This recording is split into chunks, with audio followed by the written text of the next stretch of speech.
오늘 마가복음 12장 말씀입니다.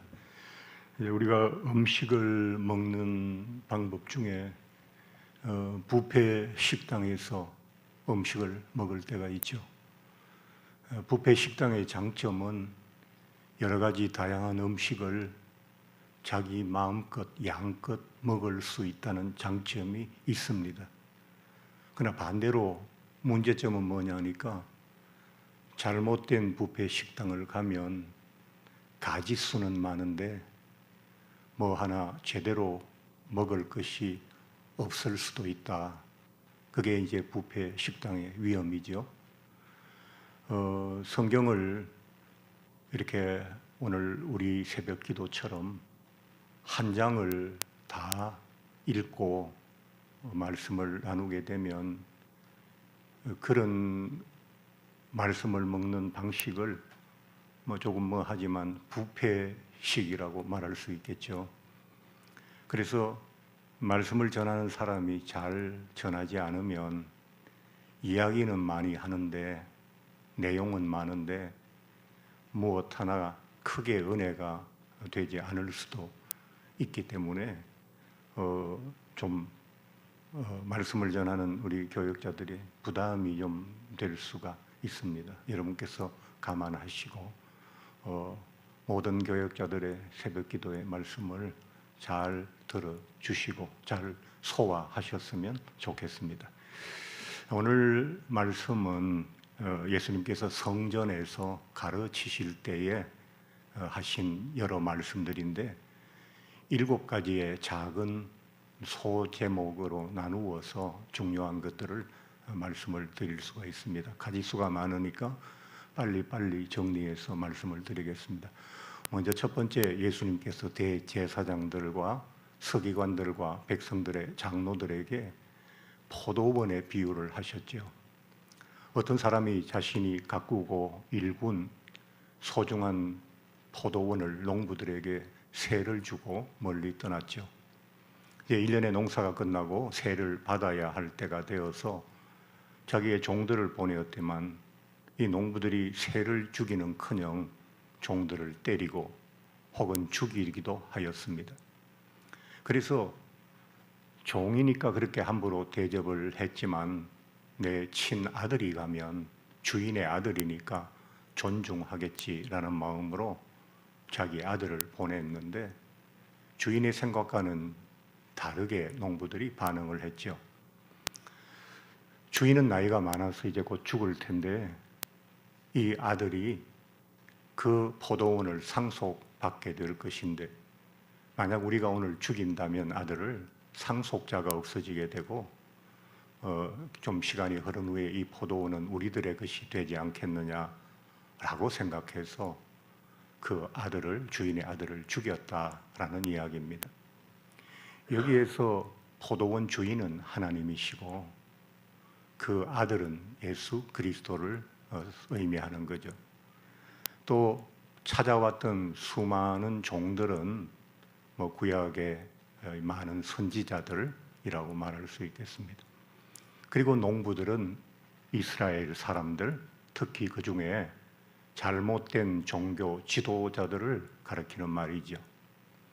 예수님께서는 굉장히 강한 말씀을 그러나 비유로 담아서 그들에게 던져 전하셨습니다.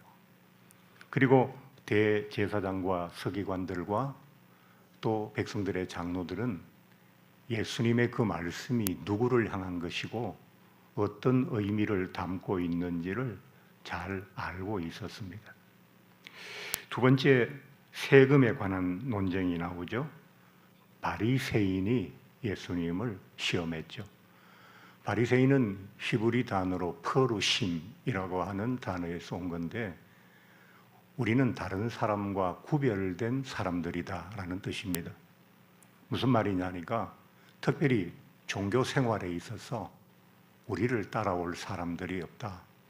우리가 제일 잘 신앙생활을 한다. 그런 잘못된 자부심으로 똘똘 뭉쳐있는 사람들이죠. 그런데 그 사람들하고 헤롯 땅은 헤롯 왕조에 충성하고 로마에 협력하는 그런 사람들을 가리키는 말이죠. 그래서 그 사람들이 예수님에게 나와서 가이사는 당시 로마의 황제죠. 시저라고 하기도 합니다. 케사르라고 하기도 하고요. 그런데 그 가이사에게 세금을 바치는 게 옳습니까? 라고 물었습니다. 예수께서 세금을 바쳐야 된다 그러면 유대 백성들의 고혈을 짜서 로마에 세금을 바치라고 하는 매국노요 로마의 협력자다라고 매도할 것이고, 예수께서 세금을 바치지 않아도 된다라고 말씀하시면 로마의 국법에 위배되는 이야기를 공개적으로 했다라고 해서 예수님을 올무 잡으려고 그렇게 한 것입니다. 그때 예수님께서 이제 로마의 화폐 중에 동전에 그 가이사 황제의 월계관을 쓰고 있는 그 황제의 그 얼굴이 동전에 찍혀 있는 동전이 있거든요. 그 동전 하나를 가져오느라 해서 동전을 가져오니까 여기에 누가 있느냐? 가이사가 있습니다. 그러면 가이사의 것은 가이사에게 주고 하나님의 것은 하나님에게 바치라 라고 이야기를 해서 그 바리새인과 헤롯 당의 흉계를 벗어나셨다는 이야기가 두 번째 이야기입니다. 세 번째는 부활에 관한 논쟁이죠. 사두개인들은 제사장 사독이라고 하는 그 자의 후예들인데, 이들은 종교적인 귀족층이라고 말할 수가 있습니다. 지도자고 귀족층입니다. 근데 이 사람들은 부활이나 천사나 영혼의 불멸을 믿지 않는 사람들. 그러니까 예수님이 말씀하시는 부활이 얼마나 허구에 가득 차 있는지, 얼마나 모순되는 것인지를 증명해 보려고 예수님에게 이런 질문을 던졌습니다. 어떤 형이, 가장 큰 맏형이 죽었습니다. 유대법에는 율법 속에는 형사지수라는 제도가 있습니다. 형이 사망하면 형수가 아무런 연고가 없잖아요. 고대 사회에서 가장이 없는 여인은 정말 끈떨어진 풍선과도 같은 것이거든요. 그러면 동생이 그 형수를 아내로 취해서 그 삶을 돌보고 그에게 아들을 낳을 수 있도록 해주어서 그 아들이 그 어머니를 돌보도록 그렇게 배려한 제도거든요. 그러니까 형이 죽으면 동생이 형수를 취하는 거죠. 그런데 이 사람들이 설정을 이렇게 했어요. 첫 형이 죽어서 그 형수가 둘째에게로 갔는데 둘째가 또 죽었다. 그래서 그 형수는 또 그 다음 셋째의 아내로 갔다. 근데 셋째가 죽고 또 셋째의 아내가 되고, 넷째가 죽고, 다섯째가 죽고, 여섯째가 죽고, 그리고 일곱째까지 다 죽었다. 일곱째 아내가 되었다. 그럼 나중에 부활했을 때 이 여인은 누구의 아내가 되느냐? 일곱 형제의 아내가 한 번씩 다 됐으니까 누구의 아내가 되느냐라는 이야기를 질문을 한 거죠. 그 예수님께서 답을 못하면 부활은 허구다, 부활은 모순이다, 이렇게 이제 주장하려고 한 거죠. 근데 예수님께서 뭐라고 말씀하셨습니까? 우리가 부활 이후의 삶은 지상에서 우리가 전에 살았던 그 삶처럼 장가가고 결혼하고 돈 벌고 아이 키우고 이런 식의 삶이 아니다. 그때 우리들의 삶은 천사들과 비슷하다. 그리고 하나님께서 뭐라 하셨나? 나는 죽은 자의 하나님이 아니라 산 자의 하나님이라고 하셨다. 자꾸 죽음에 관한 이야기를 꺼내지 말고 어떻게 하든 죄와 사망의 권세 가운데서도 우리를 다시 살리시려고 하시는 산자의 하나님을 바라봐라 라는 식으로 그 사두개인과 헤롯 땅의 흉계를 벗어나셨죠. 네 번째는 서기관이 찾아와서, 서기관이라는 건 뭐냐 하니까 성경을 손으로 적어서 성경을 자꾸, 그때는 인쇄가 되지 않으니까 성경을 필사하는 사람들을 서기관이라고 말하고요. 또 성전에서 제사장의 직무를 기록하는, 국회에 속기록을 기록하는 것처럼 그다음에 왕조실록 뭐 예전에 그런 것도 있잖아요. 이조에 그런 것처럼 제사장의 업무를 기록하는 일을 맡은 사람도 있고 성전에 들어온 헌금을 회계하고 관리하는 사람도 있고 이런 모두를 서기관이라고 하는 거죠. 그 서기관이 예수님께 와서 가장 중요한 계명이 무엇입니까? 라고 물었어요.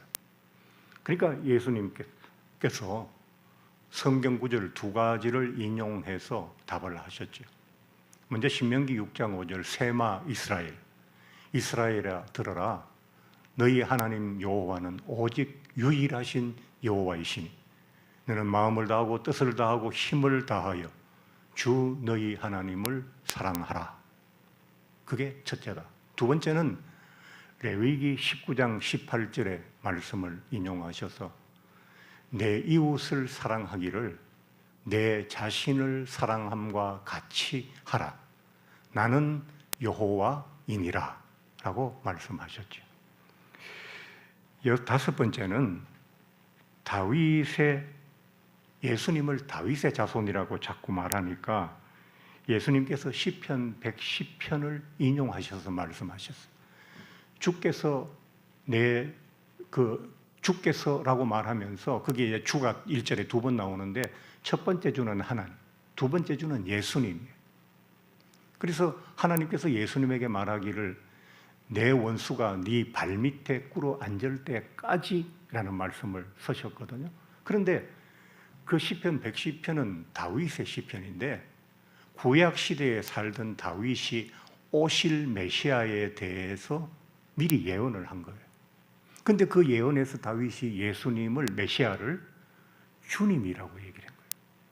그러니까 예수님이 오늘 이 말씀에서 하신 말의 요지가 뭐냐니까 내가 다윗의 자손이라고? 아니다. 다윗이 나보고 주님이라고 했는데 어떻게 내가 다윗의 자손이 될 수 있느냐? 이건 혈통적인 얘기가 아니고 영적인 이야기죠. 그러면서 예수님의 신적인 권위에 대해서 말씀하신 그런 내용이 되는 겁니다. 여섯 번째는 서기관들의 위선과 외식에 대해서 이야기를 하셨죠. 짧은 몇 절이지만 그 두 절인가 세 절의 말씀을 가지고 하셨는데 서기관들이나 바리새인들이나 혹은 뭐 제사장들이나 이런 사람들이 왜 외식하고 거짓을 하느냐 신앙생활에. 그건 그들의 문제만도 아니고 우리들도 신앙생활할 때 자꾸 외식하는 경우가 있잖아요. 자기의 속에 있는 신앙보다 더 아름답게 드러내려고 하고 그것을 사람들에게 알리려고 하는 그 가장 주된 이유가 뭐냐? 신앙이 땅에 머물러 있고 사람에게 묶여 있기 때문에 그런 거예요. 하늘에 하나님을 의식하지 못하는 신앙은 사람들에게 인정받고 칭찬받으려는 욕심이 독버섯처럼 우리 안에서 돋아나게 되죠. 목사가 하나님보다 성도들의 칭찬이나 인정에 더 목마르면 그때부터 하나님과의 관계가 소홀하기 시작하겠죠. 여러분도 마찬가지입니다. 교회에는 많은 사람이 신앙생활을 하기 때문에 남보다 잘하고 싶다는 그런 마음이 자연스럽게 생길 수 있어요. 또 한국 사람들은 경쟁에 지는 것을 너무 싫어해요. 외국 사람들은 뭐 스포츠 경기하다가 지면 쿨하게 상대방을 인정하고 상대방 손을 들어주고 그러는데 얼마 전까지만 해도 우리는 그런 것에 굉장히 미숙하고 서툴렀어요. 요즘 젊은 사람들은 좀 하긴 하더라고요. 왜 외식을 하느냐? 사람을 하나님보다 더 의식하며 하나님의 인정보다 사람의 칭찬을 더 받으려 하면 우리는 나는 외식하는 게 아닐 거야 라고 하면서 정말 외식에 빠지게 되는 거죠. 그래서 이 지도자들은 사람 앞에 늘 서니까 사람의 인정과 존중을 받기 위해서 없는 신앙도 만들어 드러내는 연출된 신앙의 사람들이 되는 것입니다. 우리는 사람이기 때문에 사람을 무시하고 살 수는 없습니다. 사람에게도 칭찬받아야 힘도 생기고 자긍심도 생깁니다. 그러나 그것이 하나님의 인정하심보다 더 커지지 않도록 자기의 마음과 신앙을 늘 관리해야 하는 것입니다. 마지막 7번째는 과부의 헌금에 관한 이야기입니다. 예수님께서 사람들이 성전에서 헌금통에 헌금을 넣는 것을 보고 계셨습니다. 근데 한 과부가 2렙돈, 1고드란트를 넣었다고 합니다. 렙돈은 유대인의 화폐입니다. 고드란트는 로마의 화폐입니다. 지금 이스라엘은 로마에 병합되어서 속국이 되어 있으니까 자기들이 원래 쓰던 유대인 화폐도 사용하고 로마의 화폐도 사용합니다.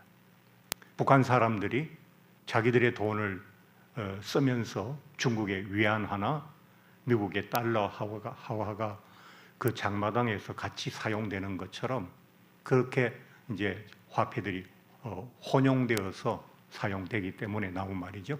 근데 유대 화폐 2렙돈은 로마 화폐 1고들란트와 액면가가 비슷하기 때문에 이제 그 말씀이 나온 겁니다. 렙돈의 가치는 요즘 화폐 가치로 정확하게 번역하기는 어렵지만 그저 몇백 원 정도의 수준입니다. 이 가부는 합쳐서 2렙돈을 합쳐서 요즘 식으로 말하면 1,000원이 넘지 않는 헌금을 헌금통에 넣은 것입니다. 근데 예수님께서 그 많은 사람들 중에 많이 넣는 사람도 있었을 거 아닙니까? 근데 이 여인을 칭찬하셨어요. 자신의 전부를 다 넣었도다.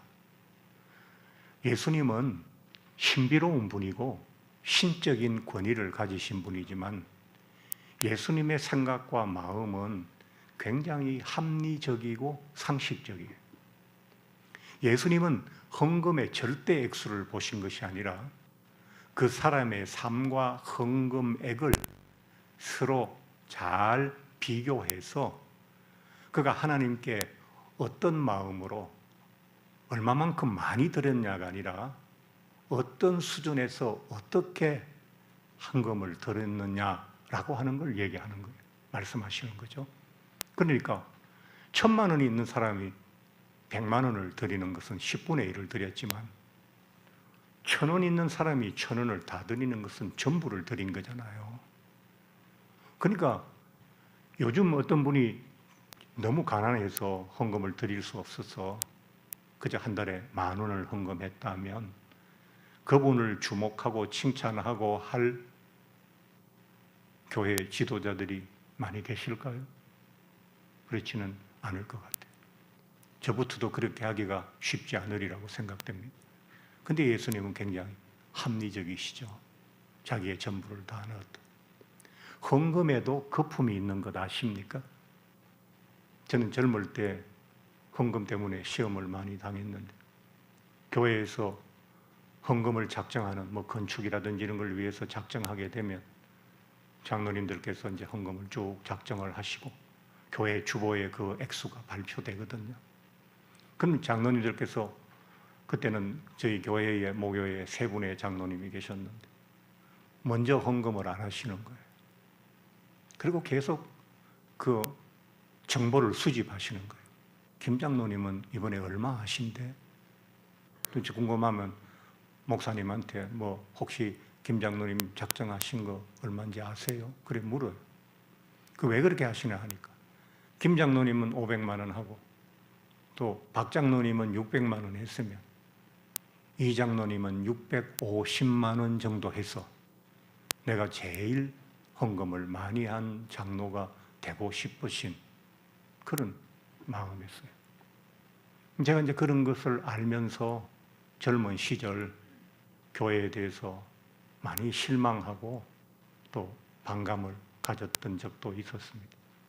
그래서 하나님께서는 제가 교회를 싫어하고 반감을 가지니까 너는 목사가 돼서 한평생 네가 한때 싫어했던 그 교회와 함께 있으라 하셨죠.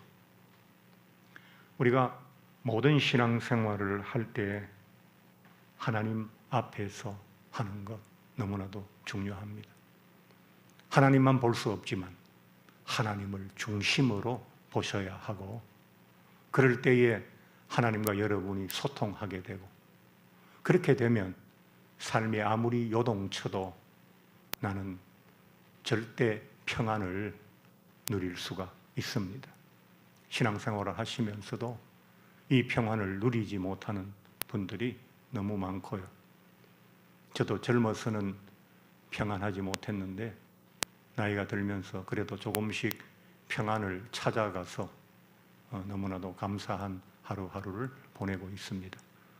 오늘도 기도하시고 시작한 하루가 여러분에게 건강과 행복과 성취를 이루게 하시는 그런 소중한 하루가 되었으면 좋겠습니다. 우리 함께 기도하는 시간을 갖도록 하겠습니다.